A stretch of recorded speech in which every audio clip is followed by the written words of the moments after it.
All right, good afternoon, everyone. My name is Senator Sen.Merritt. I represent the 9th District for those of you that don't know me, but I think everybody is pretty familiar with what district I represent. Is in Gwinnett County, and I live in Grayson. But I am so proud to stand here today with our organizers, our future leaders, and all of our organizers and advocacy groups as I officially introduce my signature bill package for the 2025 session. And it is the Family and Workforce Justice Agenda. It includes legislation that will address threats to our civil rights brought to us by technologies, protect us in so many areas in our lives, and ensure that we can continue to see affordable and high-quality housing options available for everyone. We start with SB 92, which is the red flag law, designed to keep guns away from people who are a threat to themselves and others. Through an innovative judicial order system, we will be able to temporarily require that people deemed to be a threat temporarily surrender any firearms or ammunition in their possession. The bill is currently assigned to the Judiciary Committee, and I've been working diligently with gun safety and victim advocacy groups to see that SB 92 receives a hearing. No gun safety bills have received a hearing so far in the 25 days that we have been in session. This is unacceptable, and I call on my Republican colleagues to join me in passing this common sense solution that will protect our children, victims of domestic violence, and so many more beyond that. SB 164 is a groundbreaking bill that has received coverage in the Washington Post. It bans surveillance-based pricing and wage discrimination. Corporations collect data about all of us and are using this data to uneven the playing field. They know exactly how much to charge us for the same goods and different services that are charging other people for different amounts. They maximize their profits by determining who they can systemically pay less. Systems like this are only as good as the data that is fed into them. The reality is that all economic data in Georgia is reflective of the centuries of race and gender-based discrimination that has existed in every sector of our economy.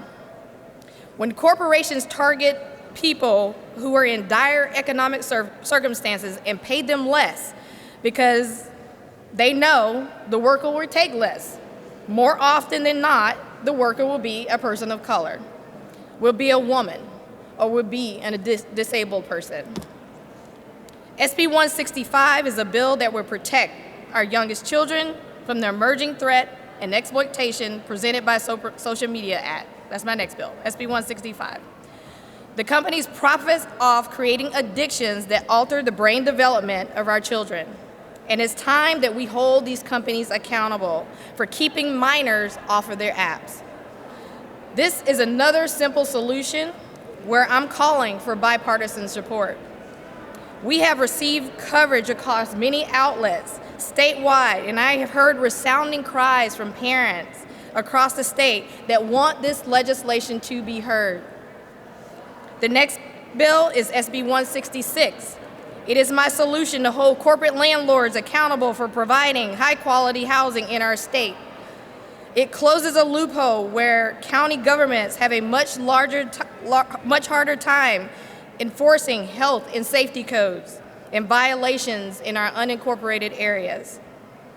That is areas that are not within the city limits, and it's about 75% of Gwinnett County. It's time to hold landlords of chronically dangerous and uncared properties accountable, which will protect our renters across the state. The next bill is SB 167, was just the 5th Democratic-sponsored bill to be heard in committee on Wednesday. And just to note, not many of our Democratic bills have been heard as of today, or have moved through the rules to be considered for a vote. This bill takes a basic legal principle that you cannot discriminate against people on the basis of their race, sex, religion, or disability status. and it extends the concept to AI decision-making systems and algorithms. This is something we have received positive feedback about, and we got positive feedback about it in committee, and we're going to continue working on it. People have no idea how many major decisions about their lives are being made by AI systems. Loan approvals, job applications, employee management decisions, healthcare and legal access, and even more. We need to hold these companies accountable. The design and deploy of AI programs responsible to ensure that their systems are properly tested to avoid bias. And we need to know when these systems are being used to make decisions that are impacting our livelihood. With SB 167, Georgia has the opportunity to be among the first in the country to address discrimination driven by AI systems and algorithms. It's time to be bold. It's time to be proactive when it comes to addressing our current future challenges. Our ability to access good jobs, affordable housing, and to feel safe in public area. It's all upon us to do that. And lastly, we have one more bill we're about to submit today into the hopper. I have a few signatures. This bill will ban algorithmic rent fixing, sorry, that was a hard word to say, which is when corporate landlords use software to collude and gouge our rental market for maximum gain. The cost of housing is out of control in Georgia, and this is my solution to address the rental side of our housing market. This is often neglected when the conversation revolves around the cost of purchasing homes. The Family and Workforce Justice agenda does not end with sine die this year. Whichever of these bills does not receive a hearing this year, we will continue to advocate for these policies in our bills next year because this change is desperately needed. It's time for the Senate to take real action to help people in Georgia, not insurance companies, and it's time to make housing affordable and ensure our rights are protected in the digital age. I call on my colleagues to join me in fighting for this legislation, all of these pieces of legislation. These solutions are not about red or blue. These are solutions that are about protecting everyone. I want to thank you all for coming today to learn more about this legislation. And with that, I will take questions. Okay, all right. Great, no questions. Thank you all for joining me today and thank you for listening. Well done.